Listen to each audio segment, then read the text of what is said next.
আমার ভালোবাসা মমতা ব্যানার্জির জন্য সারা জীবন থাকবে। কাল থেকে নতুন তৃণমূলে যাচ্ছি, আমি নতুন তৃণমূলে যাচ্ছি না।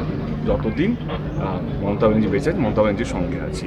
এবং ভবিষ্যতে কী হবে আমি এখন কিছু বলতে চাইছি না। তুমি যদি আজকে আমাকে জিজ্ঞেস করো, আমি দিল্লিও যদি গিয়ে থাকি বা আজকেও যদি এখানে উপস্থিত হয়ে থাকি, তৃণমূল কংগ্রেসের সাংসদ হিসাবে এসেছি। ঘাটাল লোকসভা কেন্দ্রে যারা আমাকে ভোট দিয়েছে, তারা একটা বিশ্বাসে ভোট দিয়েছে। এই সাংসদ, এই লোকটা স্বপ্ন দেখিয়েছিল ঘাটাল মাস্টার প্ল্যান করবে, এবং সেই স্বপ্নটা নিয়ে আমি শুভেন্দুদার কাছে এসেছি, যিনি এখন মুখ্যমন্ত্রী। এবং একটা জিনিস তো আমাদের সবাইকে মানতে হবে, কে law of the land, respect to the position, respect to the chair. আজকে আমি এটা তো অবিশ্বাস করতে পারবো না যে শুভেন্দু অধিকারী আমি আমাদের রাজ্যের মুখ্যমন্ত্রী না। আমাকে তো এটা মানতে হবে, আমাকে কেন, আমাদের সবাইকে মানতে হবে।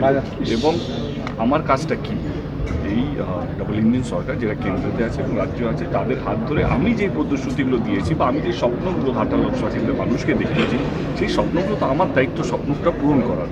এবং আমার পুরো পুরো বিশ্বাস যে এই রাজ্য সরকার এবং শুভেন্দুদা এবং কেন্দ্র সরকার এই যে উদ্যোগটা নিয়েছে ঘাটাল মাস্টার প্ল্যানটা, এটা কোথাও যেন যেই টার্মটা আমরা সেট করি 2029-এর আগে, আমার আজকেও কথা হলো যে সেই টেনিয়রের মধ্যেই